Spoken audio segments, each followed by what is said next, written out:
Retail workers, what's the dumbest thing you've had to explain to a customer? I work in a deli. We've gotten some doozies. What flavor are the plain breaded wings? Chicken.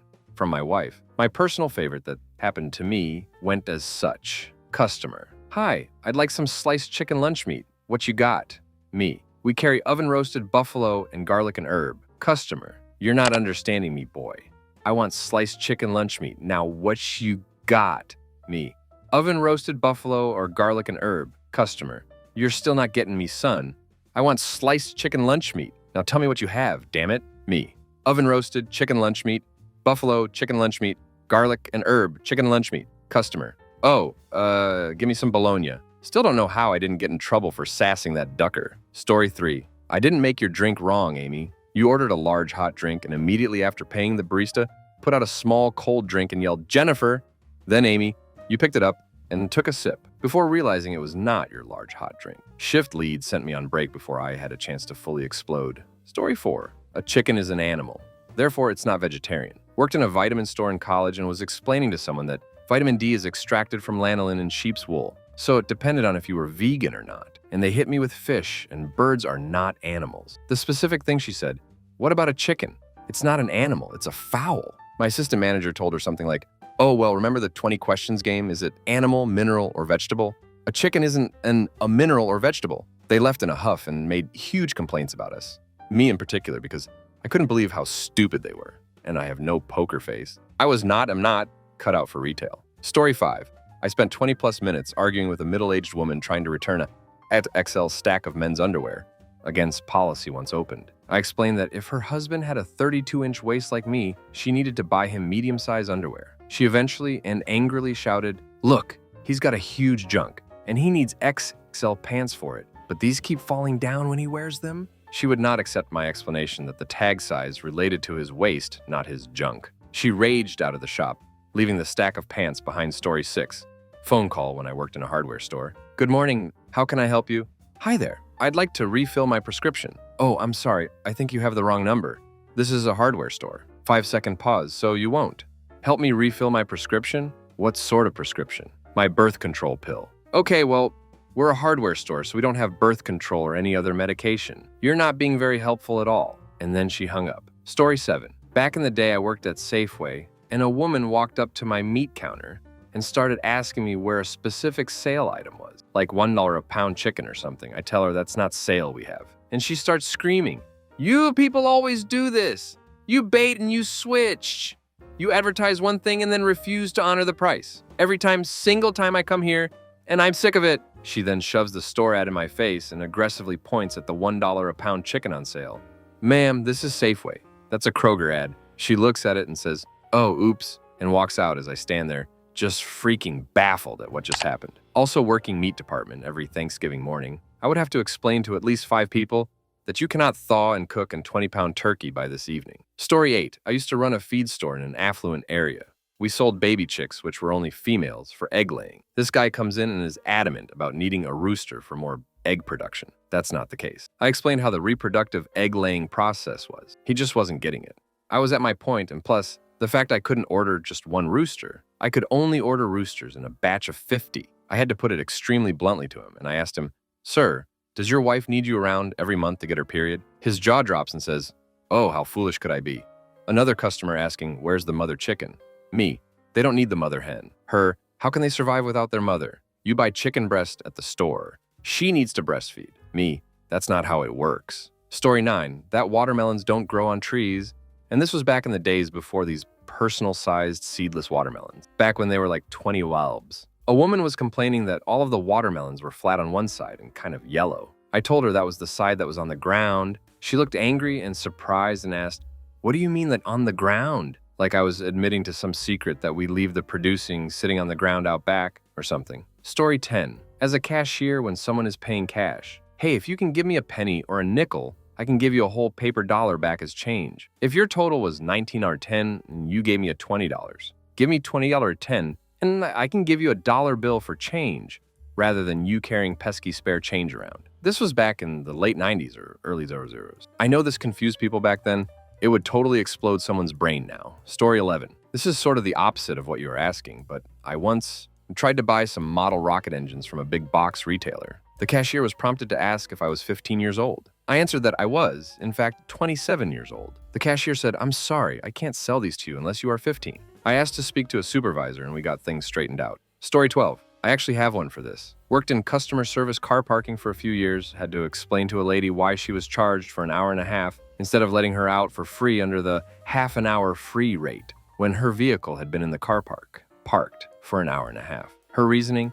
I only intended to stay 20 minutes. My system shows me you were here for an hour and a half. Yes, but I only intended to be here for 20 minutes. But you were actually here for an hour and a half. Ended up having to explain over 5 minutes how rates work and how you get charged for the time in the park. Wild. Story 13. Former retail worker. The store I worked at through college would do a friends and family event twice a year. If you had membership or received one of the discount cards, you received 30% off your entire purchase. The receipt showed the breakdown over each item for the discount. There was one woman who would come in every time, trying to return one item, and would argue with our staff about why she wasn't getting what she paid for it. We'd point to the item and the amount subtracted to it from the discount, and she wasn't having it. Insisted on asking for a manager every time and causing a huge scene. She could never get it through her head that she didn't pay full price for the item. It happened so often that staff would sigh when she'd come into the store because we knew she was going to pull the same stunt. It was exhausting. Story 14. Back in high school, I worked in Kaufland. It's an European,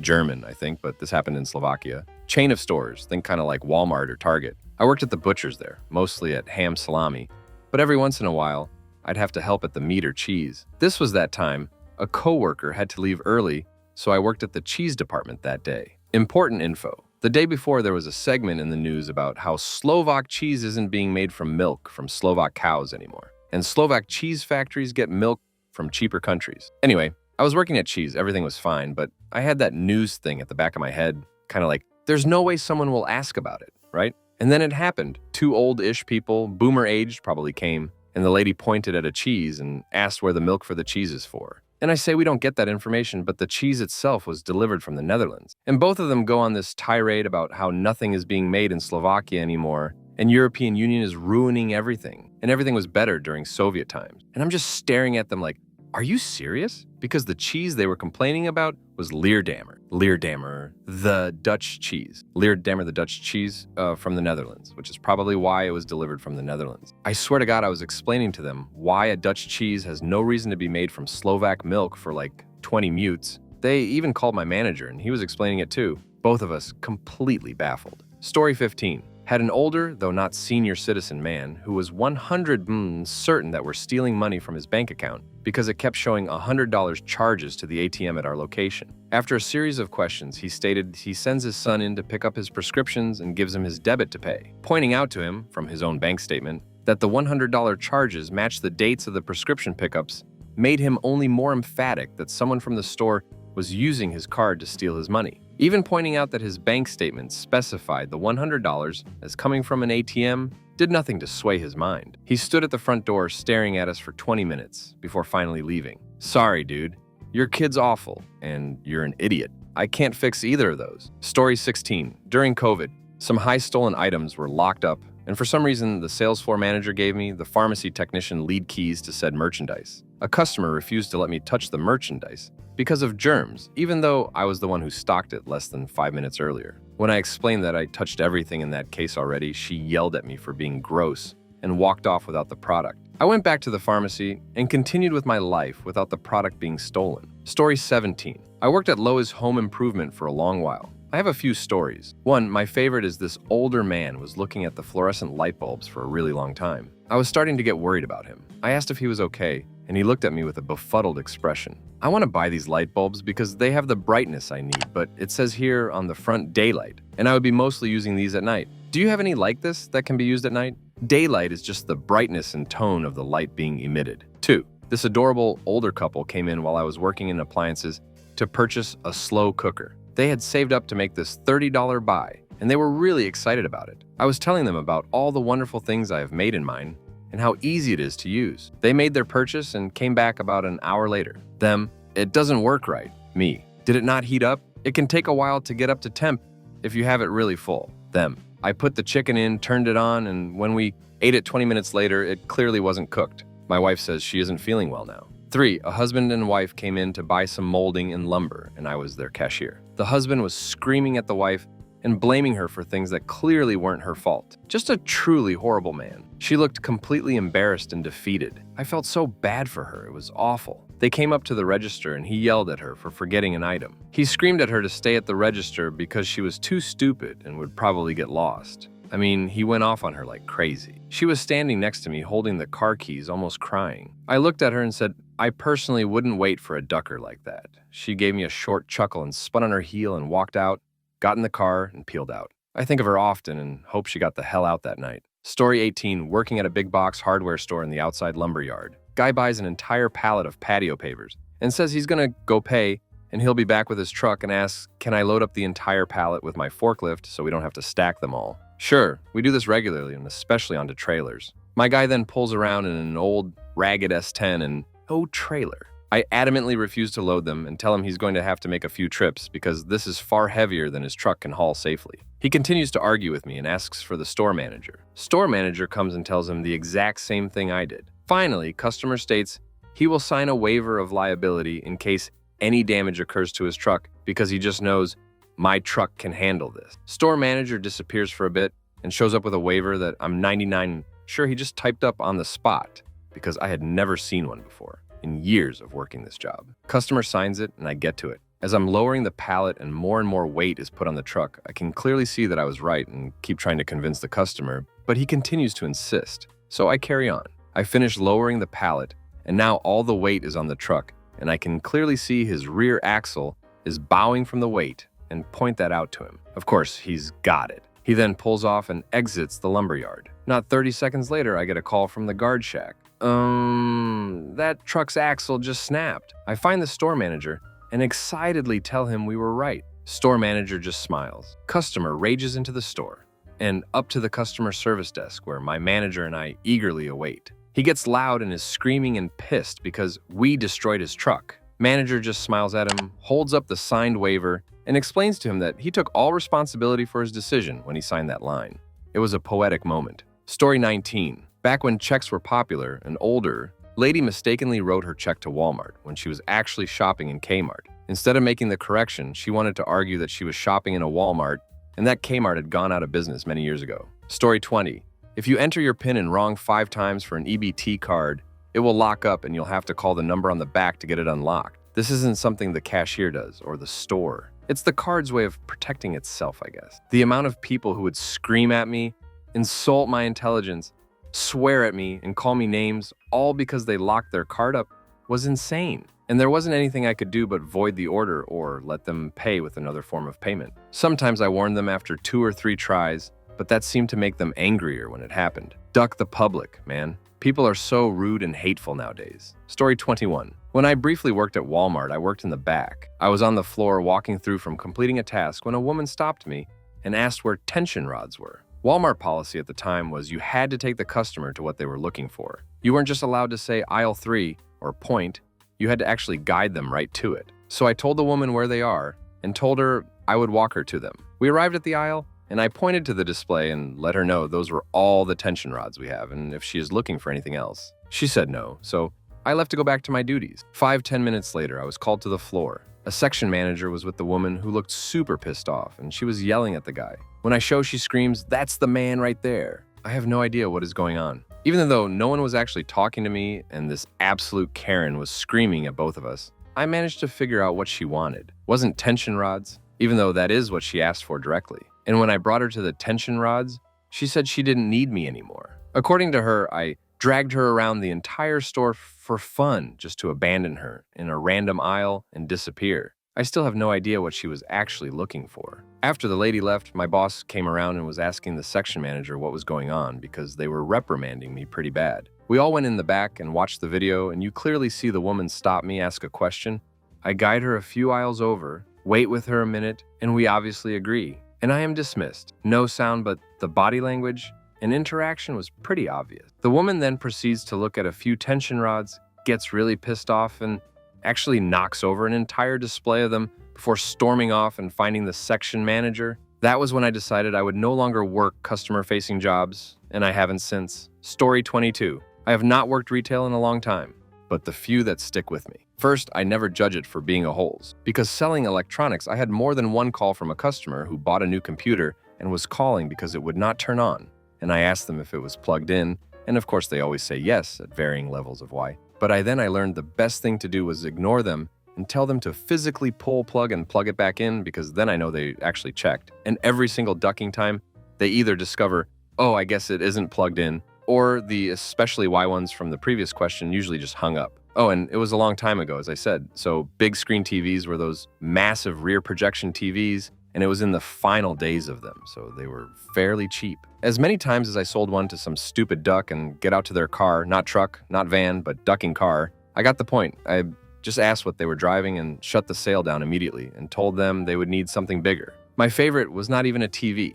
It was one of those big stereos from the early 00s that had the receiver, 2 speakers, and a subwoofer. The boxes were 2 to 3 feet tall and deep, and then like 4+ feet long. Guy buys one, asks for help to his car, and he had a ducking Geo Metro car, so ducking small, he could not fit the ducking stereo in his car. For duck's sake, he had to unbox it and split it between the passenger seat and back seat. I am sure there are plenty of other really stupid ones I've forgotten over the years, but these ones stick with me. Story 23. When I used to work as a barista, I once had to work without any water. A construction worker accidentally burst a pipe and caused a geyser in a parking lot, so the water for the whole neighborhood had to be shut down. I was told to stay at work and sell the bottled drinks, snacks, frozen cappuccino, and drip coffee that was made right before the accident. So many people did not understand when I told them I couldn't prepare any fresh made-to-order beverages because we need water to make them. No espresso machine, no water for tea or anything. Even after explaining what had happened and what I had available, they'd say stuff like, "Get me a large mocha." I'm very sorry, but as I mentioned, without water, I unfortunately cannot use the espresso machine. Would you be interested in a drip coffee? I have several flavors, including chocolate. Motions towards what's available. In that case, give me a vanilla latte.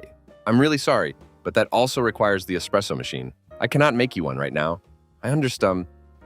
Duck, then get me an Americano misto. I cannot. I'm really sorry. Please understand that I would make your drink of choice if I could, but the whole mall is out of water right now, and we're doing the best we can until it comes back on. Until then, my selection is very limited. We have bottled drinks, drip coffee, frozen caps, and snacks. Everything else requires water, which is temporarily shut off due to the accident earlier today. Fine.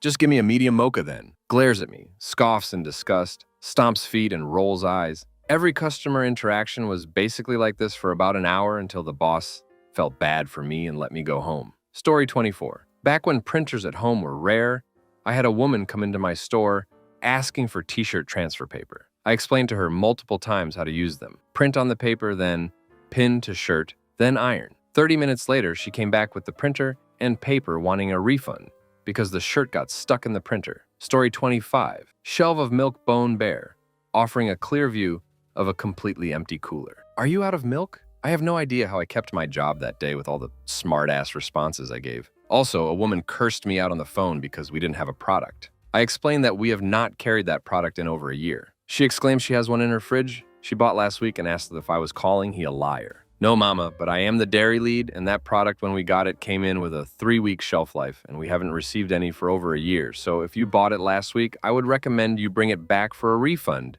because it is far out of date. Story 26.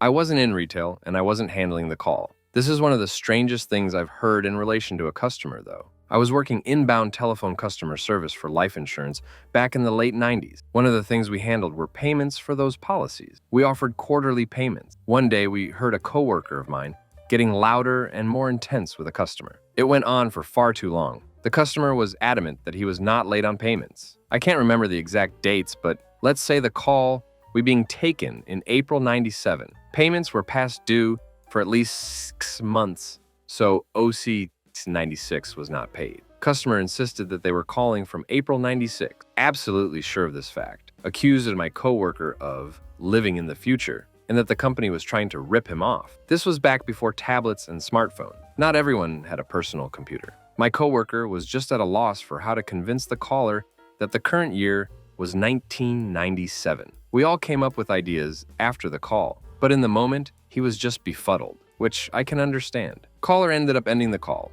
still convinced that we were wrong. Story 27. I worked as a lifeguard in a pool leisure center. My favorites have been the height requirement for the slide still applies, even if you only want to go down once. The pool rules still apply to you even if you're older than the lifeguard. You can't swim in the pool with a large open cut on your leg. He refused medical treatment and stormed off. We had a rule against throwing kids into the air, which may seem overkill until you actually work in a pool and see how stupid people are. One time, a guy threw his 4.5 son quite high in the deep end, and as the kid landed, one of his armbands came of, and he struggled to keep his head up with just one, as the guy was holding his kid in one hand and the armband. In the other, I approached him and politely explained the rule, to which he responded, "But he's wearing armband." One guy was flabbergasted when I wouldn't let him stay just 5 minutes after closing time, and was offended when he asked why not, and I told him the staff had to go home. There was a 16+ age limit on the sauna. One kid was shocked that he didn't believe he was 16. I didn't believe him because I'd kicked him out twice already,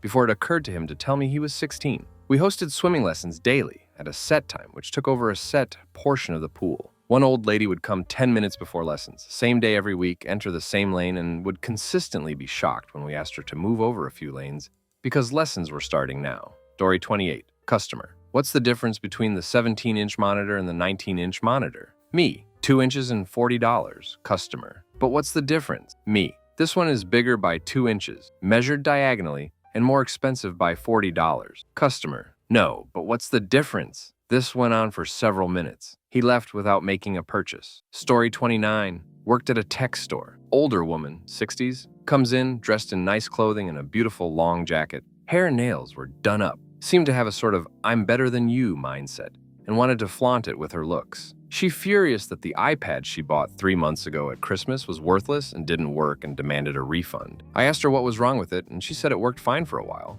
And then one morning it just wouldn't turn on. Tapping the screen, pressing the buttons, none of it worked at all. I grab one of our chargers out of the drawer and plug it into her iPad. It instantly starts charging, and I have it on within a couple of minutes. She looks at me flabbergasted, asking what I did to make it work. She didn't know she had to plug it in or charge it, despite the charger and plug being out of the packaging. The worst thing is, she had a cell phone. How does she not know it had to be charged? I had to explain to this girl how batteries work like she was phased. She was looking at other customers nearby like, "Wow, this is crazy.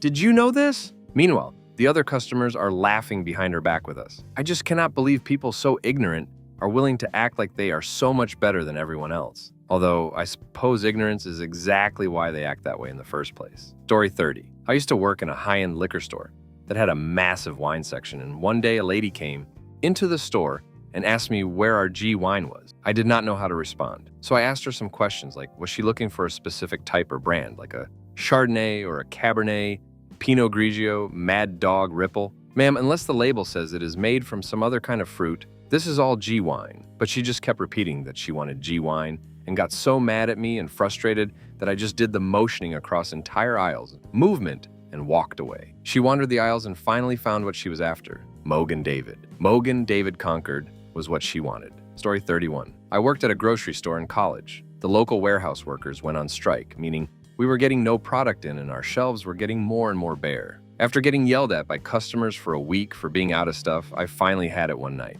This lady was berating me because we didn't have any chicken breast in the case. I said, "Look, there's nothing I can do about it. The warehouse is on strike, and until it's resolved and they start delivering food again, I can't help you." She started screaming at me even more, saying how dare I blame the warehouse. Her husband works there, and if they would pay him a decent wage, he wouldn't strike, blah, blah, blah. She immediately complained to the manager, and I got written up. Like, tell your husband to go back to work if you need your family packed chicken so bad. I was the person with the least to do with the situation here, yet she got me written up for it. Story 32. Working at Starbucks. A customer asked, "What's in a latte?" I took a cup and indicated the ratio of espresso to milk and foam. She said that's a lot of milk. Could she have a latte, but a little less milky? I offered to add extra espresso shots. She didn't want more coffee. It would be too strong. I offered to do a filter coffee with some steamed milk. Still coffee with milk, but different ratio, so less milk in the cup. She didn't want filter coffee, but proper coffee, aka espresso. I offered pulling a long shot of espresso, letting more water run through the espresso machine. She didn't want it watered down. I offered to not fill the cup up all the way. She wanted a full cup. I was at my wit's end and asked her how she thought the drink should be composed, and I'll make it that way. She said she just wanted it less milky. I told her we have espresso, long espresso shots, hot water, and several kinds of milk to work with. What should go into the drink? She had no answer and was baffled because I didn't understand her simple request. She stormed off. It's been 10 plus years, and this still haunts me because to this day I haven't cracked her riddle. Story 33. I think explaining store policy was dumber than anything. Yes, sir, I can see you are struggling to bag your own groceries because you are unwell, unsteady, elderly, overwhelmed, tired, pick anyone. But I'm not supposed to bag them for you. And if I do stop long enough to help you, I will be told again that bagging groceries is not my job, and I will be written up for it. Again, my job is to ring groceries through. Even if it means that now 2 people are trying to bag their groceries in an area with only enough room for maybe 1 person to bag their groceries. No, ma'am, I cannot give you a bag, you have to pay for it. Yes, you do have to pay for it, even if it means you have to put a 99 charge on your credit card. Yes, the store is making record profits and you just spent 300 on groceries and you're just 1 bag short, but I still can't give you a bag. And if I do, I will be written up for doing so again. Story 34. The number of customers to whom I've had to explain the difference between left and right is greater than 0. These have all been adults. I wish I were kidding. Story 35. Not my story, but one from a friend of mine. He's an upholsterer. In his early career, he worked for a well-known national furniture chain as a service upholsterer, visiting customers who had faults with their purchases or who had damaged their furniture but had taken out the insurance. This one customer was complaining about a mark on her leather sofa, and he told her it was a scar in the hide and it was normal and not something he could fix. What do you mean, scar? Well, it's probably from the cow rubbing against barbed wire at some point or a tree branch or something. Cow? Cow? Are you telling me my ducking sofa was walking around as a cow once? He tried explaining several times where leather comes from, but she point blank refused to believe him. Story 36. I once had a lady that wanted fresh dried fruit. I took her to the dried mango, banana chips, etc. No, they wasn't it. I took her to the raisins and figs. Nope. Outbid ideas. I took her to the fruit preserves. Oh, there it was. G jelly. She wanted G jelly. Story 37. Retail banking. Had to explain to a costumer why the balance that was printed on his receipt from Friday afternoon after a deposit wasn't the same the next morning after he bought a pair of jeans. Story 38. I have a few from my days in retail when I worked at an IGA while I was in high school. Hey mate, these apples are $5 kilos. It's being scanned as $10. The bloke had 2 cuts of apples. At the tender age of 15, I had to explain basic maths to a ducking 40-year-old. At Specsavers, hey, I'd like to return these glasses. They are broken. Okay, let's take a look at them and see what we can do. What's your surname? We don't sell this brand of frame. Where did you purchase these from? Oh, some Laub something or other, but I should be able to return them here. Unfortunately not. You will need to take these back to the optometrist you purchased them from and return them there. That doesn't seem right. I bought them here. No, you didn't. This is a Specsavers, not Laub Man and Pank. We also don't carry this brand of frame. Take it back to LP and get them to process the refund for you. Can I speak to the manager? Sure, except he will tell you the same thing I did. Get the manager. I am the manager and you can't return these here. Story 39. Not retail, a bar instead. But of all the stupid things I've dealt with, this was my favorite, was serving a corporate manager and his staff. This guy thought he was a big deal, spending a lot of money, bragging, and treating the bartender, me, like I was some insufferable peon. He finally pays and I run his card, give him the bill and a pen. He tries to use the pen, but nothing happens. He holds the pen out to me and says, "Hey chief, you have any pens that actually work?" I took the pen, clicked the end to expose the nib, and handed it back to him. I said, "There you go, chief. Let me know if you need help with anything else." His entire staff exploded in laughter. He glared at me, but what could he do? Ha! Never saw him again, but most of his staff became regulars. They would drink and Karen about their crap boss, and tell me at least once a week that he was caring about me again. Story 40. About 10 years ago, I worked in a Walgreens photo lab. Had a dude very obviously pilled out of his mind walk up to the register at the photo lab and slap a stack of prescriptions on the desk. Stuff like muscle relaxers, opiate painkillers, the usual stuff. Went round and round with this guy for like 5 minutes straight,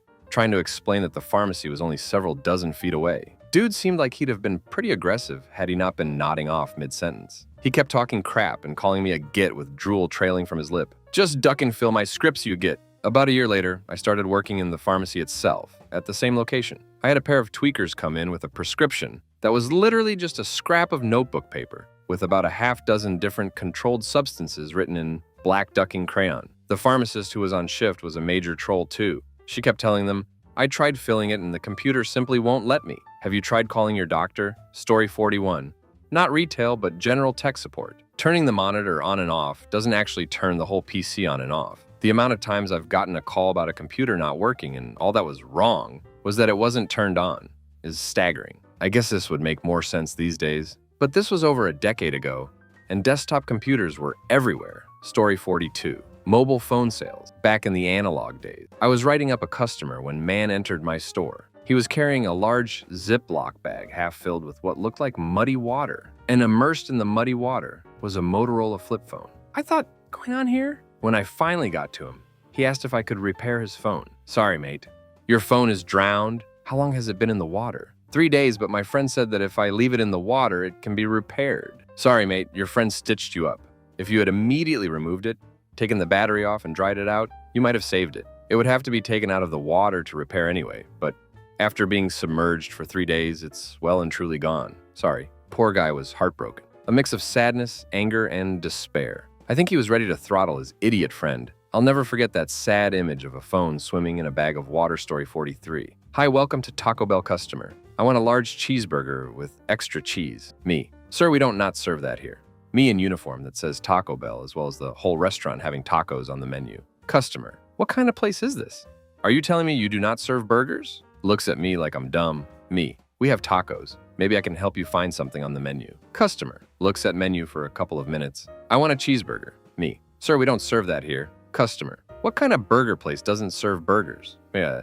This is Taco Bell. Finally annoyed and confused because the whole place should have been a giveaway. Are you talking about Loda-Burger next to us? He proceeded to look around. Didn't say anything and walked to Loda-Burger next to us. Story 44. In the UK, VAT, sales tax, is automatically included in pricing. It's common for itemized receipts to have the total VAT from the items listed separately for business purposes. Very normal and pretty self-explanatory when you look over a receipt. I had a middle-aged customer call up shortly after leaving absolutely irate that we had overcharged them for something they didn't buy, this VAT. I had to explain this was just the tax breakdown. They had no idea what this meant, no idea that we pay tax on goods. The more I tried to explain, the more they thought we were running some kind of scam, as apparently no other retailers do this. In the end, they came back in and insisted I got a calculator and add up each individual item on the receipt and compare the price to the ticket to make sure the total was correct. Of course it was. Still insisted we were being misleading and dodgy somehow. Story 45. Working in a menswear shop. Petite woman comes in.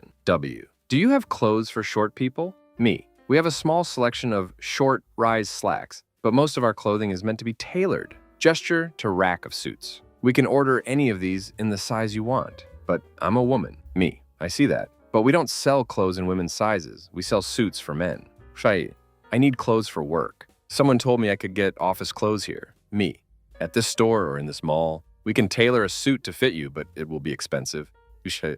Long silence. Me. I think if you're looking for clothes in your size, you might have better luck at Ann Taylor. They're 3 doors down. Wanders off and eventually goes into Victoria's Secret. I have no idea where she worked, who told her what, or if she ever left the mall. She might still be wandering the food court, looking for work clothes. Story 46. I still talk about my old retail manager in glowing terms for his ability to calmly explain why 75% off items already marked down 50% did not mean the customer would be getting money back, because that's more than 100% off. The woman was so pleased with herself, thinking she had really outwitted the JTs selling punk rock in the mall. After my boss got her to stop talking and listen, even demonstrating for her with a pizza eraser we had at the register, she was not nearly as excited. Then, because he was a sport, he told her she could pick out any one thing on that clearance rack and she could have it for free. She left empty-handed. She wasn't into a Slipknot shirt or a Nightmare Before Christmas notebook. She was a mall walker that had time to read the sign but not enough to think it through. Story 47. I got 2 from over 30 years ago. One at a grocery store. An 80-plus years old woman had like 6 items on the checkout counter and was adamant that I don't scan her groceries. She was going on about radiation. I tried to briefly explain lasers to her, but no go. Eventually, I just keyed them in and off she went. Later, I worked at a bank and these 2 women rolled up to the drive-up trying to cash a check made out to Rebecca, and that's it. No account info.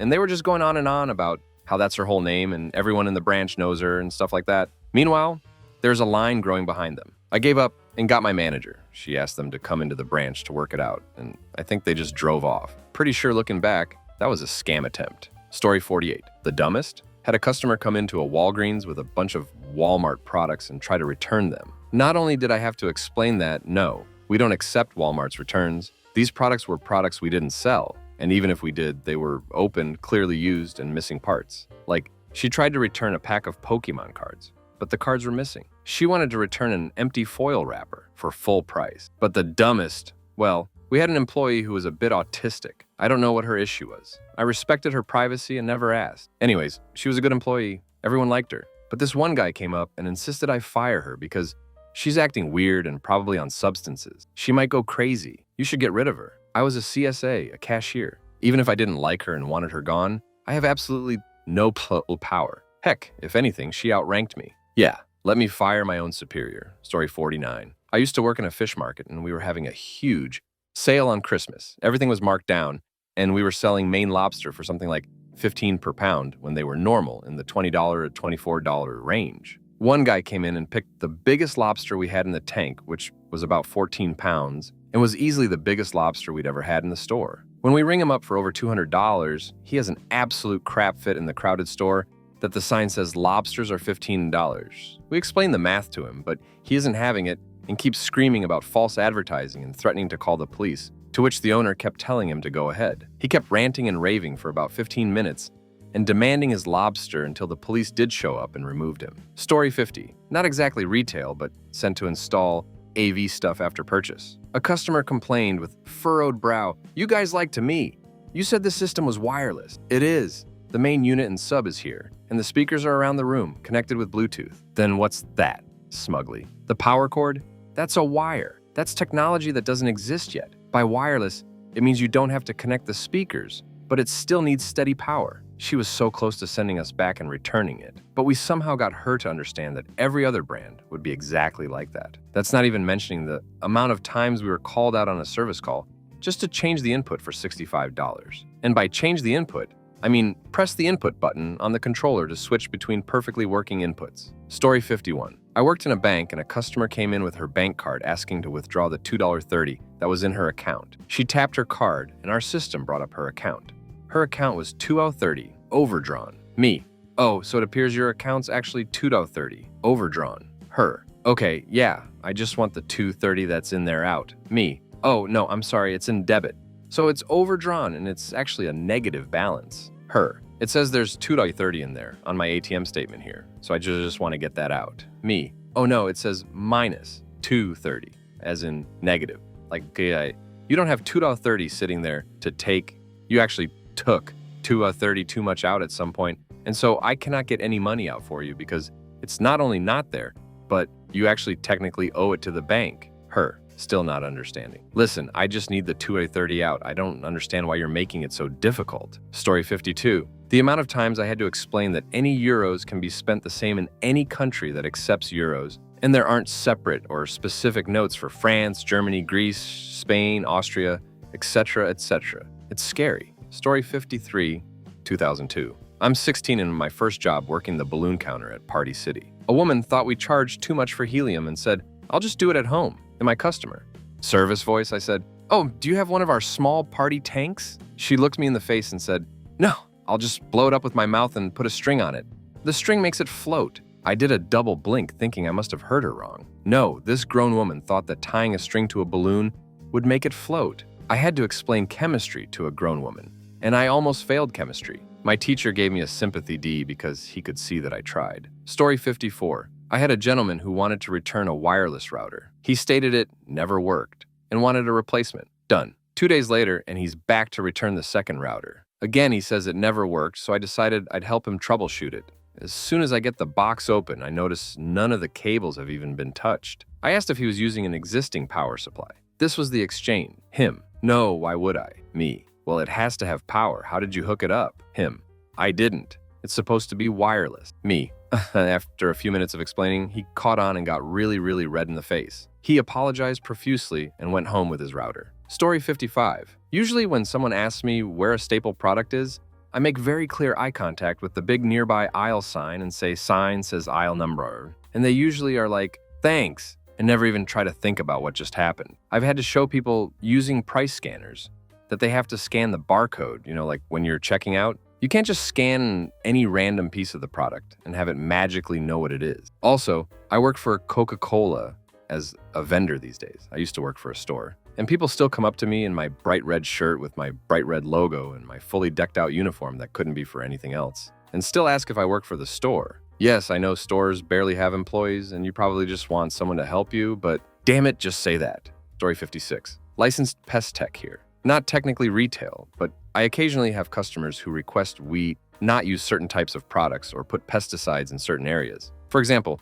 kill the cockroaches in my kitchen, but don't use bait or spray anything. When I explain that their request will reduce the effectiveness of the treatment, they almost always go, "What do you mean?" and lose their goddamn mind. For context, anything I use indoors is going to be pet and child safe when applied properly. Some people are paranoid I'm going to try and fog their nursery with DDT or something. I also work a second job at a restaurant. The most common stupid question I get is, why don't I get extra meat when I ask for no veggies? I literally had some dude order steak and potatoes, steak only, then throw an absolute Karen fit, claiming he thought he'd automatically get another steak to replace them. Story 57. A coupon for a free gift with purchase, mailed out in April.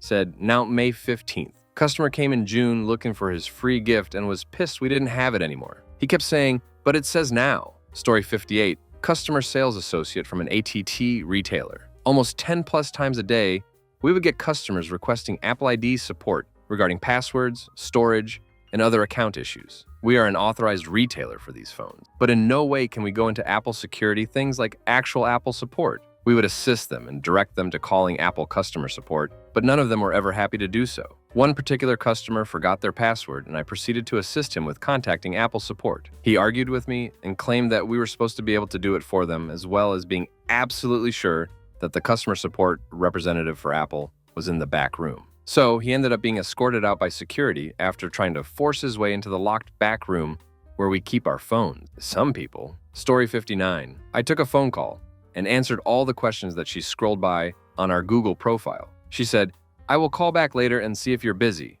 What's your phone number? I replied, the exact same number you dialed that led to the conversation we're having now. Story 60. Okay, so the company I work for has an app just like every other retail, Coughlin, Metro, etc. One day a lady, around 30 with the latest model iPhone, asked me to help her set up the account, and by following the 5 simple AF steps, she stopped at the second step, which was, what's your name, first and last. And she asked me, what do I enter here, really? Story 61. Back when I was in college, I worked at a McDonald's. I spent T&E better part of 30 minutes explaining to a person that a cheeseburger with no cheese was in fact just called a hamburger. Story 62. Back in the days when CDs were fairly new, we had someone buy a CD player and then return it as malfunctioning. The guy in electronics took a look at it and explained to the customer that the disc was in upside down. The customer still insisted on a new CD player. A few days later, he was back with the new player not working. Guess what? I don't know if he thought you were supposed to play both sides like an album or what. After another tutorial, he left, but was back again the next day with, you guessed it, upside down CD. At that point, they just gave him his money back and sent him elsewhere. I wonder if he ever figured it out. Story 63. I didn't really explain much, but in my retail days, I did have a customer ask how thick the toilet paper was that we sold. I looked at the package and noted it was 2-ply, and I told the customer that it was 2-ply. That wasn't good enough for the customer. He wanted to know exactly how thick in measurement it was. I glanced at the pack again, but did not see the dimensional thickness printed on the pack, just the width and length and 2-ply. I informed him as such and said, I'm sorry, this doesn't provide that information. He started going off. Why don't you know that? Is there anyone here that would know this? I was so baffled. Told him that I didn't think we kept that information on file, and he'd probably need to call the manufacturer. He walked off in a huff. Story 64. I've had to explain to customers that their coupon has to actually be for the product they're buying. Yes, a $3 coupon for a skincare product is a good coupon. However, I cannot apply it to your cereal purchase. Story 65. I was working at a Christmas shop when a lady came in to return her Elf on the Shelf because, and wait for it, it didn't move during the night. I laughed, but she was dead serious and didn't understand. I asked whether she thought it was a tiny robot, and she said, no, I know it's a toy, I just don't understand why it didn't move. All of my friends have one, and theirs moves and does silly and naughty things. I then had to explain that just like how her partner would play the role of Santa, spoiler alert, and buy presents and wrap them to create the magic of Santa, she would have to move the doll herself. She then returned the doll because she couldn't be bothered doing that. It's my favorite story to tell. Story 66. I want to buy this netbook. It's out of stock. Then you have to sell me the display.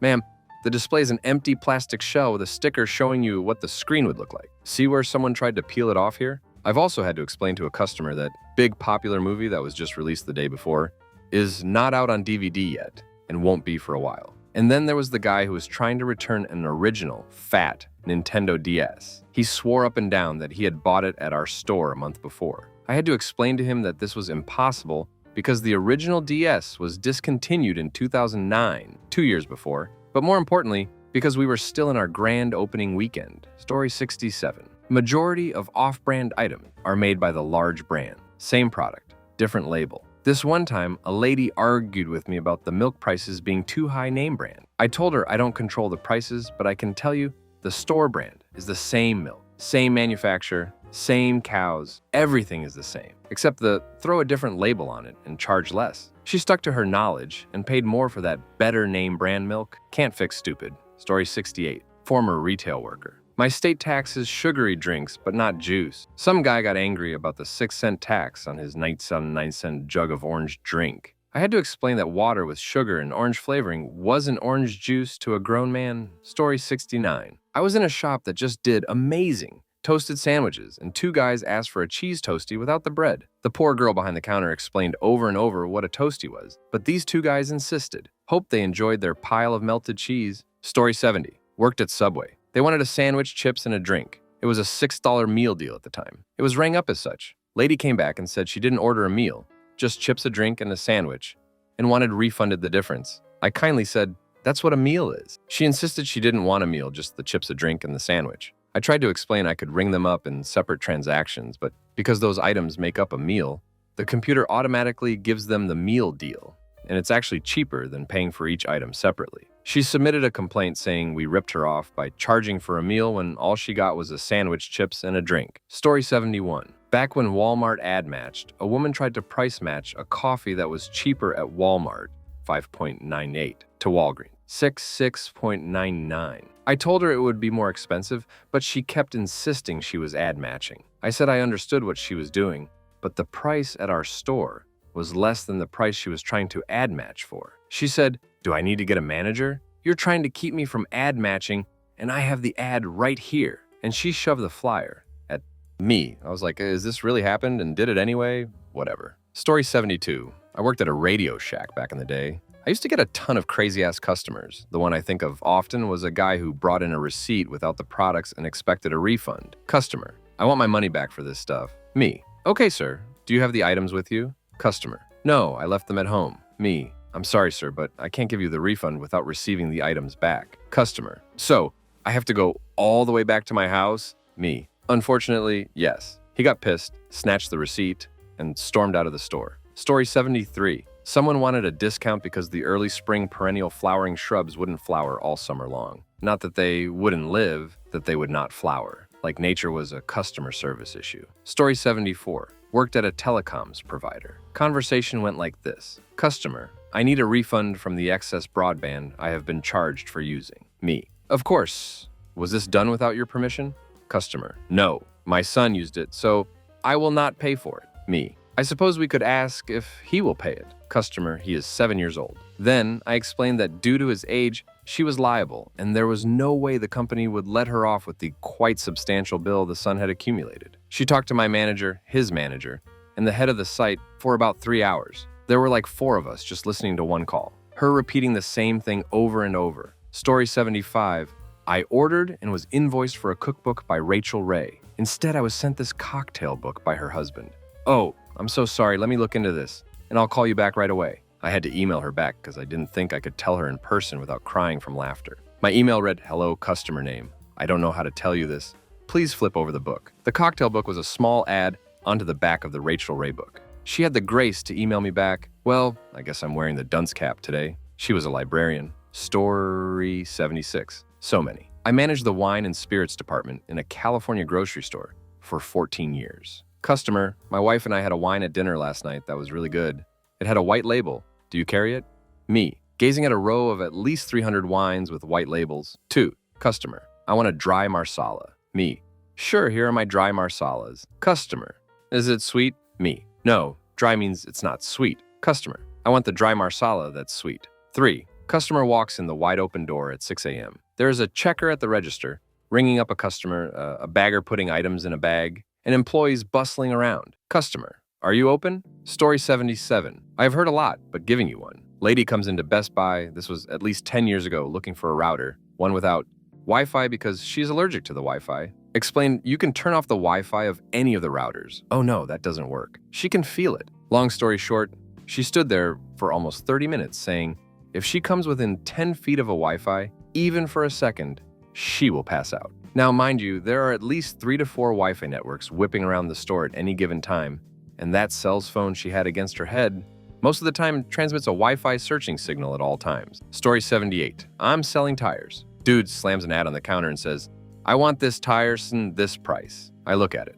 Check our inventory. We don't sell that brand of tire. We have the same size, but the cost is less than the one in the ad. I tell the imbecile, we don't sell that brand, but he interrupts me loudly. I want this tire at this price. Everyone is now watching us. I try to explain, but he keeps saying the same thing. Finally, I yell back, we don't have those tires. We don't sell those tires. You are not getting those tires here. I walked off. Manager says, you can't yell at customers. Story 79. I worked at a coffee shop inside of a big box store. The city was on a water boil notice, but they still had us open for some reason. IDK, it was dumb, but I just worked there. I had a conversation that went something like this. Hi, can I get a latte? Hi, unfortunately, we're under a water boil notice, so I can't make any espresso drinks. Can't you just boil the water? We actually don't have a way to do that. Sorry. Oh, okay. Can I get a coffee then? We don't have any coffee due to the water boil notice, unfortunately. You don't have anything? Oh, fine. Can I just get a cup of water then? Story 80. I worked at Borders for a minute back in 2010. I had a lady come in and tell me she wanted to read Pride and Prejudice because, it was by the same person who wrote the movie. I think she also had read a sequel book or two by a modern author. She was not hearing me when I told her we did have the book, but Jane Austen was alive in the 1700s and had not written the movie. She was insistent I was wrong. I gave her the book, and I still sometimes wonder what she thought of it, and if she ever came back to angrily return it. Story 81. Not retail, but used to work in a hotel in the stories I have. A lot of people do not understand check-in time and check-out time. Remember one guest who tried to check in at 10 in the morning, had not requested an early check-in, and when I explained that the room wasn't ready yet, she got pissed. Got even more angry when I told her the room wasn't guaranteed till 3 o'clock and that at the moment, the guests from the night before were still in it. She was flabbergasted that we let someone sleep in her room the night before. Sigh. Story 82. Dumbest thing, or customer, I had to explain is that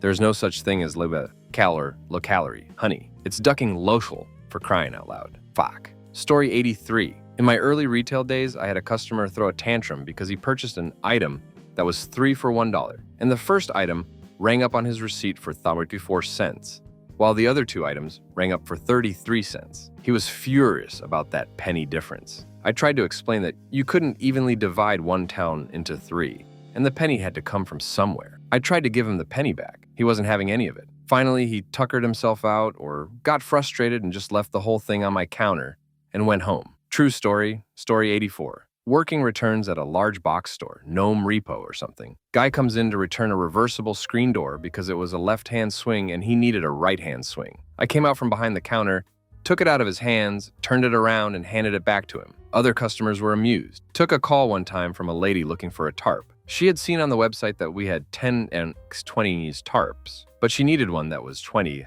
x 10. I assured her that we had them, and then spent 10 minutes banging my head on the counter. There are many more. Story 85. 1. You can't return a pair of super low-price clearance jeans that you got for Christmas and do an even exchange for a brand new, not clearance, not even on sale pair. 2.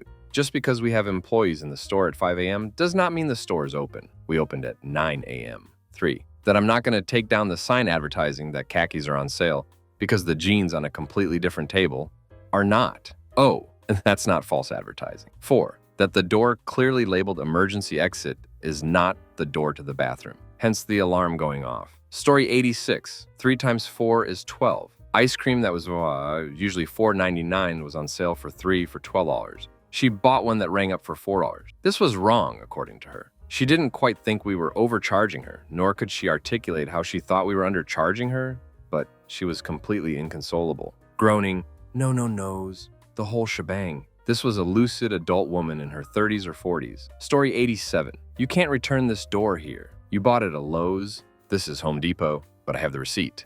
Yes, but it's a Lowe's receipt. This is Home Depot. Can I talk to a manager? Sure, give me a second. Make sure it's a Lowe's manager. What? I want to talk to a Lowe's manager. Oh, I'll see what I can do. Story 88. Back when I worked retail, there was never an end of goofballs that came in with expired coupons and demanding we honor it. And we're not talking about 1 or 2 days late, which my stores normally did honor, but we're talking about months after the fact. IRC, one incident had a customer that brought me a 6-month-old coupon for a purchase, Kohl's. Watching people turn into raging babies at checkout is one of the many reasons why I grew the duck up and got out of cashiering and into more physically demanding labor jobs. Story 89. I overheard a customer calling a taxi to pick him up from the store I worked at, except he gave the wrong store. So naturally, I corrected him. First dumb thing he did was ask if I'm sure. When I said I was sure, he went to say the really dumb thing and told me that it didn't matter. There wasn't really a difference. So I had to explain to him that there was a difference because the taxi would be going to the opposite side of the city. Story 90. Back when I owned a video store, we had a sign on the desk that's something like, "Got a question? Ask any staff genius." One day, these 2 drunk dudes stumbled in, and one of them saw the sign and loudly said, "Hey, genius, where's your 45s?" and started laughing. A bit confused, I asked, "Do you mean 45 RPM records?" To which he replied, "Yeah, genius." I waved my hand vaguely around and said, "You're in a video store. Who's the genius now?" Story 91. Told a guy we'd have some better deals on Black Friday. Offended at the totally intentional discrimination he was feeling, he screamed, "What about White Wednesday?" and stormed out. I really didn't get a chance to explain, I just liked telling that story. Story 92. I owned a retail flooring company all my life. I've got plenty of stories.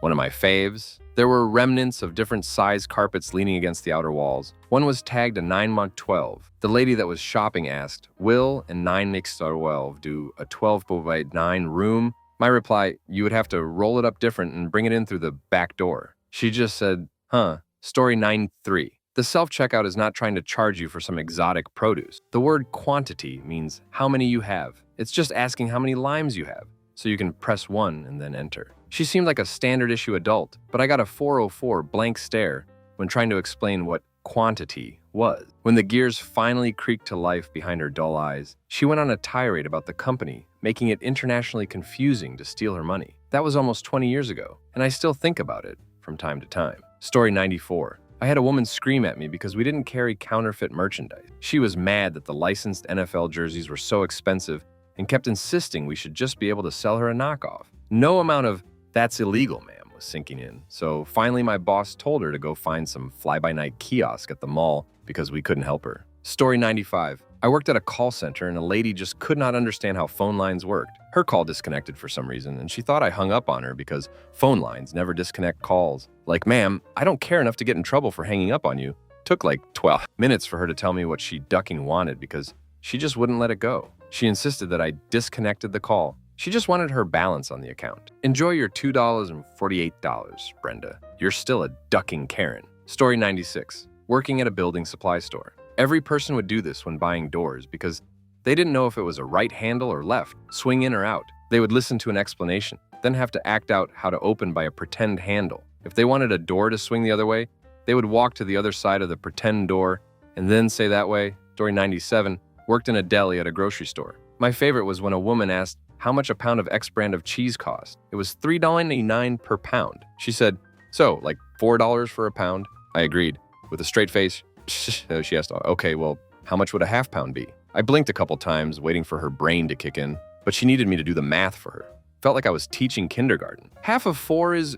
Story 98. I once had a woman with a stack of coupons for 20% off a purchase of $50 or more. She insisted that I break her $250 order into multiple parts so she could use multiple coupons. I could not get her to understand that 20% off of $250 is the same as 20% off of $50, plus 20% off of $50 plus. I don't know why that transaction is the one that sticks out, but that is the exact moment I realized what a failure our educational system is. Story 99. I was the customer. I asked a kid behind the deli counter for 200 grams of smoked turkey meat. "Can I get it sliced really thin?" Him. "Doesn't matter how I slice it, we sell it by weight." Story 100. From running a seafood department. Those raw shrimp, do they need to be cooked? Countless times working in electronics. If it has a rechargeable battery, I've had this discussion over it, from digital cameras to pagers to cell phones to wireless keyboards, mice. It stopped working. Me. The battery is dead, you need to charge it. Or You need to replace the batteries. No one told me I'd have to charge this. Or no one told me I had to change the batteries. Story 10101. Someone once wanted me to explain cloud digital storage. Not too strange, but then she asked how they got her pictures in and out of the clouds and how they keep the wind from blowing it away. Story 102. This other side of the conversation. I was the customer. Called company a service line about my subscription with company B. Had a lovely chat with a bloke who did multiple things to find me in their system before asking, "Are you sure you're our customer?" Good, that was embarrassing. Story 103. That just because you bought a membership to this store doesn't mean we have to cater to just you. Rules still apply, proper attire still applies, and that you will have to clean up your dog's mess, not me. Not to mention that we anytime reserved, the right to cancel your membership if you acted against policy or threatened, and I quote, "to wreck you so bad you'd be lucky to be alive." Story 104. Where's the menu? That giant board behind me with all the words and prices on it that fills the entire wall, that's the menu. It's there. It lists what you have. Oh, also, the locked doors, lights off, and all the chairs on the tables does, in fact, mean we are closed. My presence inside with a mop at 11 p.m. is not a signal to repeatedly pull on the locked door and then start banging on it, yelling, "Are you open?" Story 105. Auto parts retail. If you don't know what the vehicle is you're working on, I cannot help you. It's a red Ford is almost entirely useless. If you're unable to tell me what the part is, or at least what it does, I cannot help you. Big hunk of iron in the wheel well is useless. Yes, I know we're talking about the front brakes. However, Dodge used a different front brake setup depending on whether the rears were drum or disc. Story 106. Used to work in a pharmacy grocery. Tried to explain to a woman that not all egg yolks were that same shade of yellow. Sometimes we got slightly orange ones. The lady thought the orange was a sign of rotten eggs and thought we were trying to sell customers an expired product. Story 107. I worked at a chain office supply store years ago. This was obviously a customer trying to scam the store, but we were running a BOGO free on printer ink. She came up to the counter with one box of printer ink and argued with me that BOGO free means she buys one box and then gets it refunded immediately and gets to leave with it. Had to get the manager involved because she wouldn't leave. Story 108.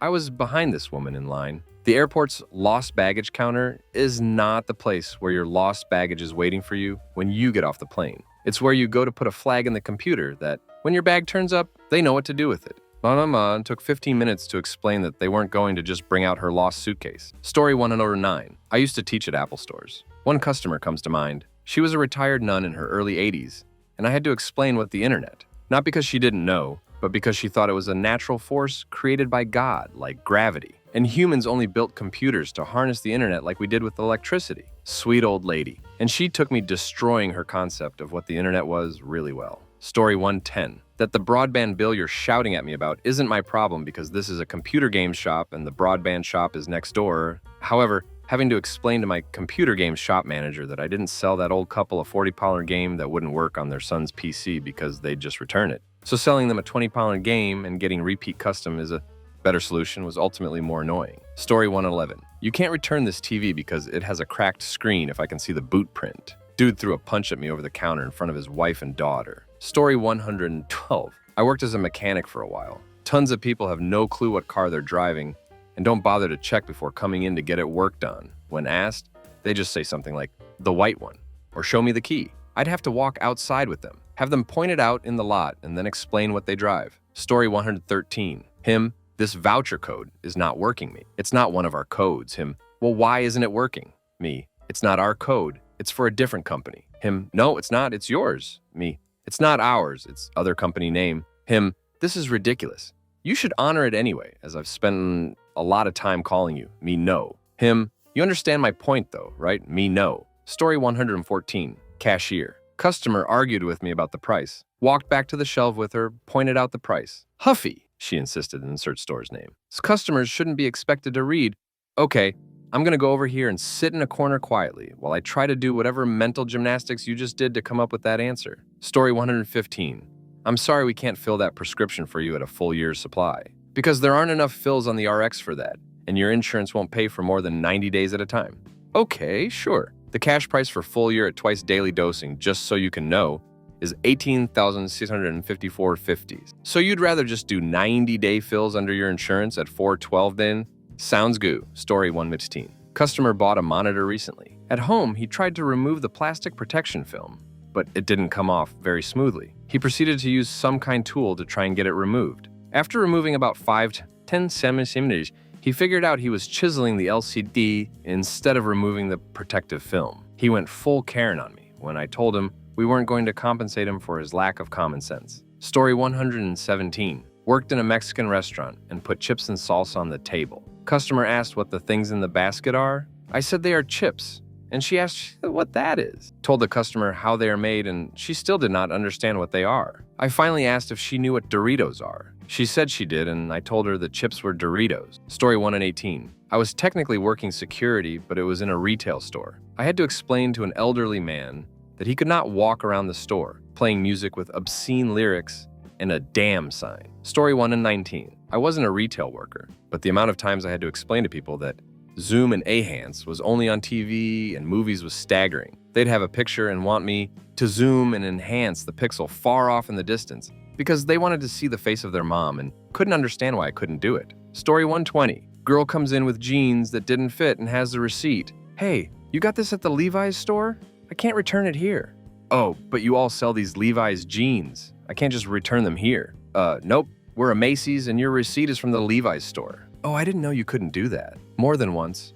More than you would think. What's the worst customer you've had to deal with? My very first job was at a Chick-fil-A in a mall food court. Working during the Christmas season was hell on earth, and we got a constant stream of some of the most irritable, irate, and unreasonable customers ever. There was one incident in particular that stands out, though, due to how satisfying the turnout was in the end. So, an incredibly overweight, totally white trash mother with 5 out-of-control children comes up and orders a huge amount of food. I wish I could remember the exact order because it was massive. It's crazily busy with lines of 10 people or more at each of the 5 registers, all waiting for their food. And this mother and all 5 of her children are literally yelling, "Where's my food?" and "Hello," the entire time they are waiting, with other customers staring at them and wondering what their problem was. Finally, they get their huge order, which was 2 very large bags full of food, which was what was holding everything up to begin with, and go off to one of the tables in the food court to eat. About 10 minutes later, the woman comes back with all 5 of her children by her side,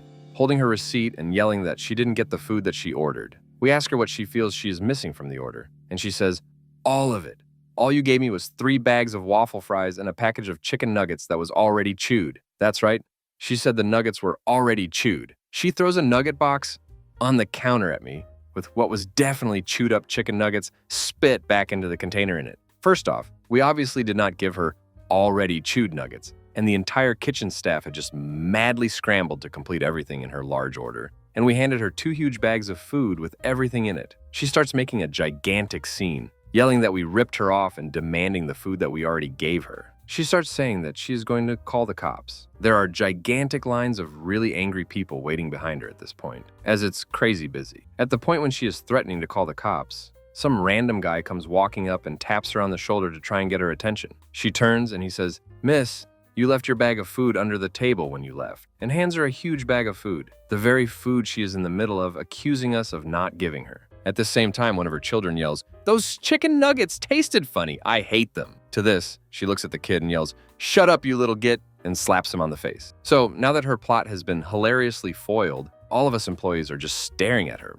waiting her response to this. Her response was to say, "I don't have to take this," while she grabbed another customer drink that was on the counter and threw it behind the register. She then tried to storm off, with her 5 children running everywhere and holding her up. As it turns out, the folks waiting in line just behind her are a police officer who is on lunch with his girlfriend, who is a social services worker. The cop, after seeing this, arrests the woman, and the social services worker copies down her info and tells her she will be reporting her for hitting her children and exposing them to attempted theft. Oh, sweet justice. Story 2. The worst customer I ever had was when I was a graduate student.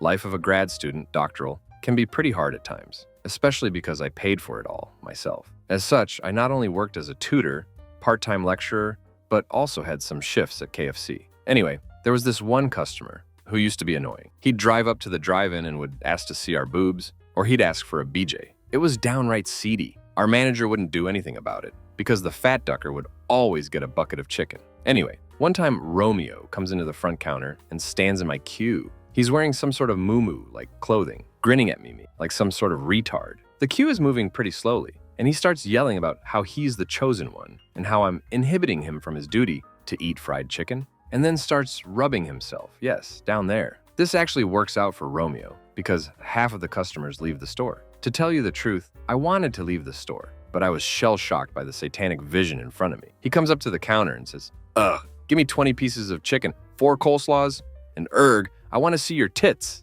I look at him like he's the filth of humanity and enter in his order. He stands there grinning stupidly while touching himself while I his order up. So I get his order and bill him. He looks at me and says with all of the charm I ordered tits. I looked at him and said with all of the sweetness of an angel, "I'm sorry, sir, we don't serve tits at KFC. Please, leave the store before I phone the police." What happens next still defies belief. His face kind of went purple. I don't mean I'm a fat who had to walk up a flight of stairs red. I mean deep, deep purple built from endless rage. Then, after what seemed like an eternity, his mouth opened, and this massive howl emanated from his soul.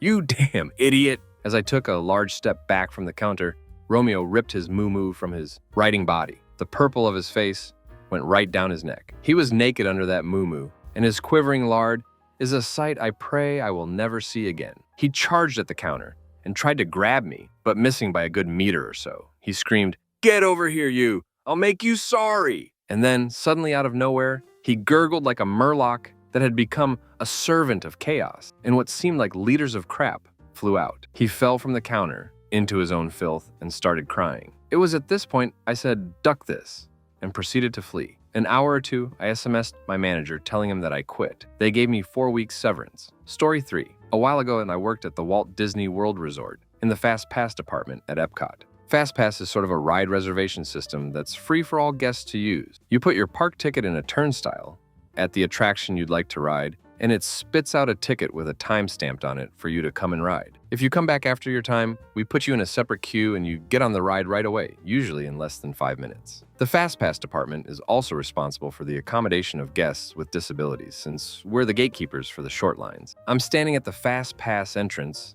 to the short queue at Test Track, the busiest attraction at Epcot, on a moderately busy day. The wait time at my attraction for standby guests with no Fast Pass is 45 minutes. The players, me, your friendly Epcot cast member, wheelchair woman, her husband, K1 and K2, Kid 1 and Kid 2. Wheelchair woman rolls up to Fast Pass entrance in a park rented wheelchair with family in tow and hands me her guest assistance pass, a card issued by Guest Relations detailing what special assistance she requires. Card says, "Please allow this guest and his or her party to use the Fast Pass entrance for your attraction." Me scrutinizes pass. "I'm sorry, ma'am, but this guest assistance pass is expired." Wheelchair woman snaps, "It's not expired." Me, "Well, you see, it says right here that this card expired 2.5 months ago. In fact, it's so expired that I'm not allowed to give it back to you." Wheelchair woman whines, "But that's the day they gave it to me." Me, "No, ma'am, the date they gave it to you is stamped right here." Points. 2 weeks before it expires, Guest Relations will only issue this card for 2 weeks at a time. Wheelchair woman sighs to husband, "Well, give him the other one then." Me, "The other one?" Husband, "Here you go. How's this?" Me, reads card. "Please allow this guest and his or her party to use the wheelchair accessible entrance for your attraction." Me, smiles wide, "Well, this seems to be an order, ma'am. This is a current card, not expired, made out correctly, that says that I should let you use the wheelchair accessible entrance for this attraction. We just finished a remodel that makes all of our entrances wheelchair accessible, so unless you have a Fast Pass, the standby entrance is right over there." Points. The wait is about 45 minutes. Wheelchair woman, fuming, "But I can't wait that long. I'm in a wheelchair." Me, "Well, ma'am, you will be sitting down the whole time." Wheelchair woman blinks, "This is unacceptable. I want to see a manager." Me, "Ma'am, my manager is unavailable at the moment, but I would be happy to call a coordinator," grabs radio, "to come out and tell you the same thing I have." Wheelchair woman, "No, you're right. I'm just going to report you to Guest Relations." Wheels off in totally the wrong direction. Me, calls out, "Ma'am, you're going the wrong way. Here, I'll tell you what. I'm going to the tip board in the middle of the park anyway. Why don't you let me escort you to Guest Relations, and then you won't have to wait in line there?" Wheelchair woman, confused. Sure." So I walk them out in the direction of Guest Relations, gesturing to a coworker to cover me. I make conversation with her kids. Wheelchair woman, "Hey, you all stop talking to the mean man." Finally, we arrive at Guest Relations. I spot a coworker friend who lives in my apartment building. Me, "Hello, Allison. Could you help these guests for me, please? They seem to have misplaced their guest assistance pass and have come to complain about me." I leave the guests behind and head out to the tip board, in clear view of the guest relations entrance, and between them and the attraction. Now, when I took the guests over there, I knew full well that they would give her exactly what she wanted, because they're not going to ask personal questions about the specific nature of her disability or lack thereof. About 30 minutes later, they exit guest relations all smiles. I wave and, being a good sport about the whole thing, gesture for them to come over and talk to me. Me. Hello. Everything work out for you all right? Wheelchair woman. It sure did. That lady in the vest fixed you good. She gave me a card that says I can ride anything I want without having to wait. So we're going to go ride the test track right now without waiting in line. Isn't that right, kids? K1 and K2. Yay! Me. Bends down to guest's eye level. Well, I'm afraid, ma'am. By my watch right here, you've been waiting for about 40 minutes to ride this attraction just like everyone else. Wheelchair woman. Is mortified. Rolls off. Husband. Busts a gut laughing. Totally cracks up. I'd have probably gotten in trouble too if he didn't think it was so funny. Me. Calls out as she rolls away to the attraction. Have a Disney day. Story 4. I work in a major theme park in Orlando, so I've got hundreds of hilarious anecdotes. However, my very worst guest experience is one of the very few incidents that wasn't amusing to the slightest. I work at a high-speed inverted roller coaster. It's one where your feet dangle. Because there is no floor to our coaster, if you have a prosthetic leg, you are required to remove it prior to riding. If you can't remove it, we unfortunately have to escort you off of the attraction for your safety and the safety of the guests in the park. I was the lead for the day, which means I was in charge of the attraction, and if there were any issues or guest complaints, it would be up to me to take care of them. I got called by my control booth, who asked me to head to loading station to speak with a guest pertaining to a loose article issue. I handle those situations all the time, so it wasn't a big deal, or so I thought. When I arrived, my team members directed me to a guest who was seated in the front row. She looked like she was in her early 40s. She was fit and pretty and blonde. She didn't have any sort of a bag or loose article on her person, and she looked furious. That's when one of my team members decided to tell me she had a prosthetic leg. She was wearing long jeans, so it wasn't obvious, but once it was pointed out, it was impossible to miss. I approached the woman and very quietly explained our prosthetic limb policy. I was trying to be as discreet as possible. She very loudly and defensively told me that her leg was screwed in place and was impossible to remove, and that she would absolutely be riding today. I don't think I've ever felt as uncomfortable as I ever had in my life. I had to again explain to her that for her safety, unless she would be able to remove the prosthetic limb, she would not be able to safely ride the coaster. I also told her that as one of our safety rules, there could be no exception. At this point, she was belligerently angry and was shouting all sorts of arguments at me. I think what was so awful about this guest, for me at least, is that for once I had a guest who was upset for a valid reason. It's easy to laugh when you just had a parent scream at you because you made their child remove the melting ice cream sandwiches from his shoe, thus making him not meet the height requirement. But a guest with a severe disability who went into an experience not even realizing that there could be any chance of them being treated differently. A woman who just wanted to ride a goddamn coaster and couldn't because she had dared to show up with a titanium leg. Let me tell you, I felt about 2 feet tall. So she's screaming at me. And at this point, we haven't cycled a train in about 5 minutes, which in the theme park world is a huge amount of time. Since she decided to argue with me at the top of her lungs, the guests waiting in the gates knew exactly why they were being held up. So they started heckling her and yelling for her to get off already. And of course, she's glaring at me as if it's my fault everyone knows she has a prosthetic leg. She finally gets off the train and everyone starts cheering, which was absolutely horrible. This woman is so infuriated and, I'm guessing, humiliated that she decided to take the heat off of herself by shouting about what a fat ass I was and how at least she could fit into some rides. I'm a big girl, but I'm not that big. I am, however, horribly self-conscious. And this woman basically stabbed at my Achilles heel right in front of all of my employees, which was horrible. But the worst part was I still felt bad for the woman, and I even understood that she was humiliating me as a defense tactic, so I just took it. It was awful. I've never had a guest situation leave such a bad taste in my mouth.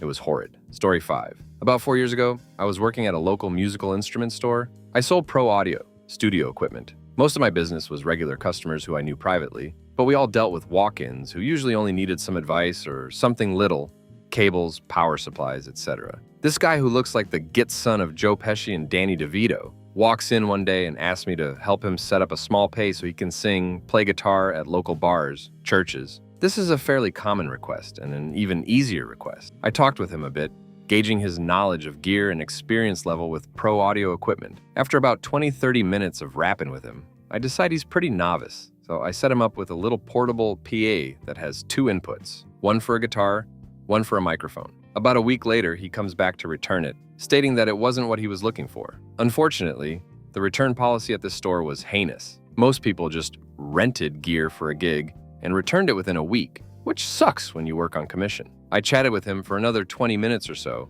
trying to figure out what was wrong. He basically tells me that the system isn't powerful enough. Okay, no problem. I upgraded his little portable PA to the next model up from the same line of portable PAs. This model has 2 mic inputs and 2 guitar inputs. About a week later, he comes back to return it because it's too heavy and he has heart problems. This portable PA weighs about 50 pounds, stacks into itself, and works much like airport luggage with a handle and casters. I decide that it may be best to try and educate this man a little. I spent about an hour with him in our studio room. It was air-conditioned and soundproofed, and I give him a crash course on basic sound reinforcement, amps, watts, etc. He then decides he wants something bigger. I show him around to some of the high-end audio gear, and he tells me he wants those. I kindly say, "Sir, I have no problem selling you higher-end gear, but you are not returning this stuff for a full refund if you choose to buy it. I will charge you a 25% restocking fee if you choose to return this." He mulls it over and decides he wants to think about it. So I put all the items we looked at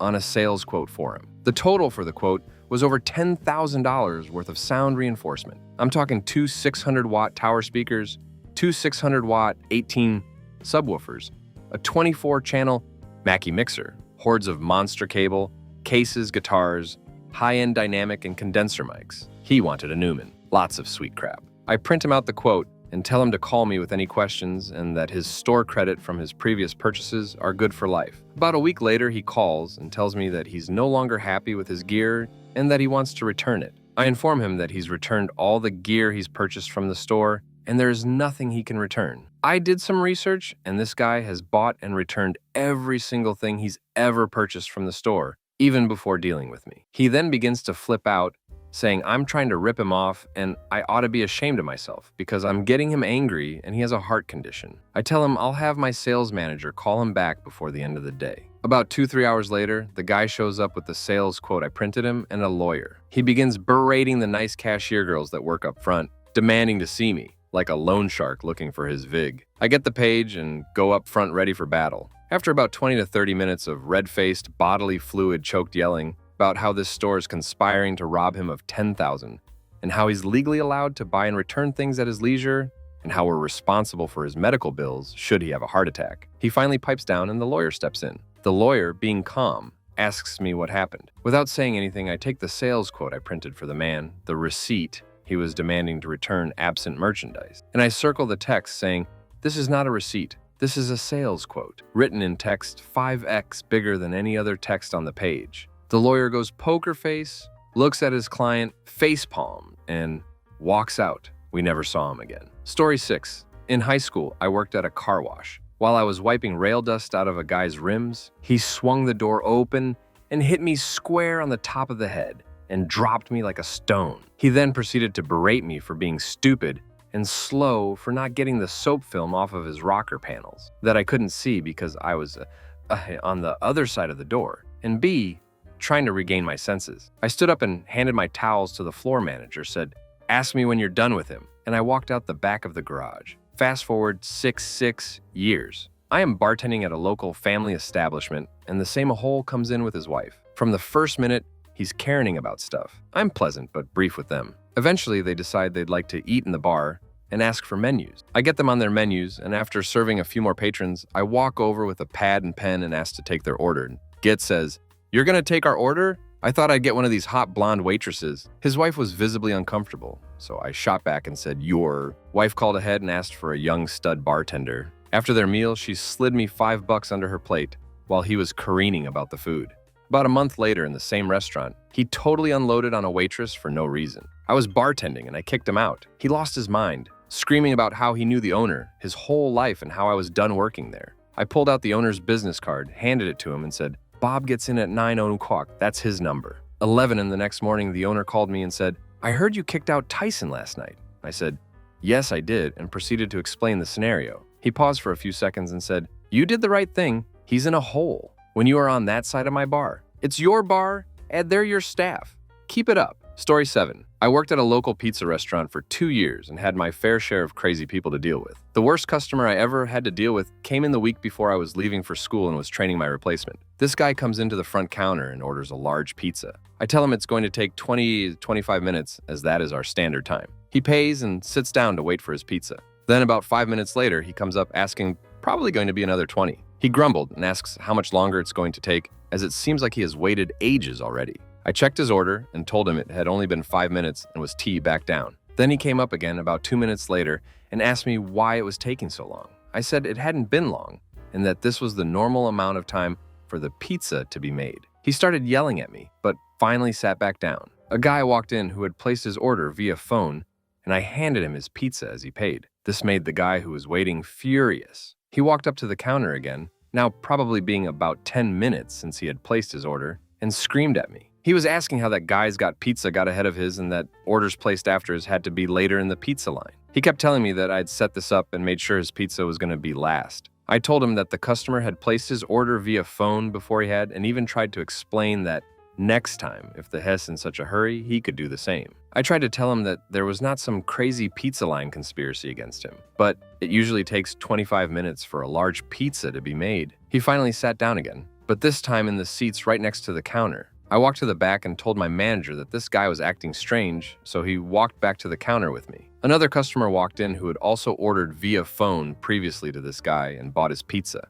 The guy sitting in the chairs started whispering to this customer, but because he was right next to us, we could hear him. He started pointing at me and telling the guy in line that I was a ducker and an a-hole who hadn't given him his pizza yet. It had now been around 15 minutes, but we told the kitchen to put this guy's pizza in the oven first so we could just get him the hell out of the store. The guy in line was confused, and my manager finally stepped in. He told the guy in a calm manner that his pizza would be out very soon. The guy stood up and started yelling at me, telling me I was a Karen and telling me to duck off. This was all inside a family restaurant. It was a combo takeout sit-down. Right when this happened, the guy's pizza came up. I took it from the back, handed it to my manager, who then slammed it into the guy's chest and told him to get out of the restaurant right now, or else he was calling the cops. He walked out, but of course this wasn't the end. I was flustered, and my manager told me to take a break outside for a few minutes. I walked into the back alley where our delivery drivers were supposed to park. I was talking to a few drivers about how crazy this guy was, and suddenly there he appears in his car in the back alley. In this back alley is a huge puddle that is filled with gross, disgusting water and cigarette butts. He proceeds to drive back forth through the puddle to get all of us covered in the water and then leaves still screaming obscenities at me. Story 8. I was working at a plaid pantry in Portland downtown near a big temporary housing complex for addicts. How the duck this was temporary, I don't know, considering the same crackheads came in all the time. One day, a couple that had been drinking came in and grabbed a bottle of Crook's champagne wine and accidentally dropped it. I wasn't going to charge them, but I asked them to leave since I couldn't sell to them now, and I wanted to clean up the glass since I was the only one on shift. They went on their way without issue as I locked the door to clean up the glass. About a half the way finished with cleaning up the glass when some 17-year-old-ish thug started beating on the glass double doors. He wasn't trying to break them, but just pounding on it and making the door rattle a lot. At this time, 2 other people had been standing and waiting, and they knew what was going on and told him I was cleaning up the glass before. I asked him to stop banging on the door, otherwise I won't sell him anything, then finished cleaning up and put away the bucket and stuff. At this point, he had probably been banging on the door for 3 minutes straight. As I return and unlock the door, letting about 4 people in, he charges in attempting to knock me over as he walks into the store in an obvious attempt to start a fight. He wanders around a bit and I start walking over to the register because I can see that the 2 other customers want to buy cigarettes and lottery. As I'm walking over, I tell the guy I'm not selling to him, so he can stop wasting his time, and if he doesn't leave, I'll call the police. This is downtown Portland, and there is an abundance of security police because it's also near the PSU campus. He gets in line with a bottle of cherry Coke with a $1 bill, which isn't enough to buy one of those, sadly. I start looking at him like he's a dip crap, sans facepalm. I tell him, unless you're paying for that in kindness, you should leave, actually giving him a chance to play it off or drop the bullcrap and still complete his purchase. He gets to the counter and puts the dollar bill at the edge in an attempt to bait me into leaning in to get it while looking at me all weird. I tell him I'm calling the police as I grab the phone with my right hand. He responds by throwing the bottle of the cherry Coke at me. I raise my left elbow forearm as if I had a shield, which apparently is the natural way to successfully block an incoming projectile as it gets perfectly deflected.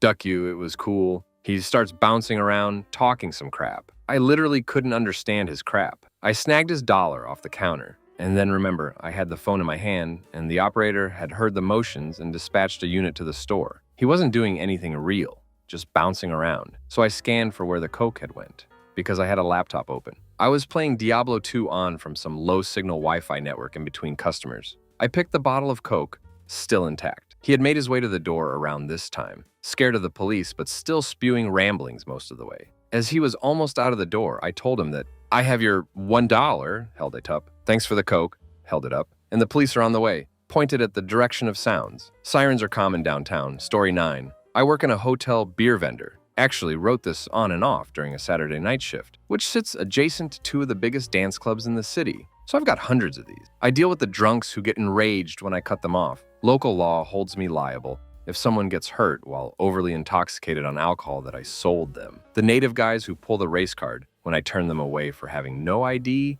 then come back a week later to shoplift from us. The bar escorts who wear miniskirts in the middle of Canadian winter, then freak out when I won't let them loiter in my store while their friends drive over from across the city. And the Quebecois, holes, who insult me to my face in French, assuming I can't understand them. The worst customers I've ever gotten, though, were actually somewhat subtle about ruining my day. Hello, they probably don't even know the full extent of what they did, and that makes it all the more infuriating. I'll call them the regular and the bleeder. One of my regulars comes in one day with a friend of his asking for paper towels. I notice some C's and blood on the friend's hand and assume he got into a fight or something. It's only after the regular tries to buy a 6-pack of black ice with a blood $10 bill that I look closer and notice the bleeder from wrist. After a brief pause, during which I try vainly to figure out how anyone in their right mind could believe that I'd touched this thing, I refuse the bloody bill. I tell the regular that there's risk of blood-borne illnesses and try urgently to convince him to bring his friend to a hospital.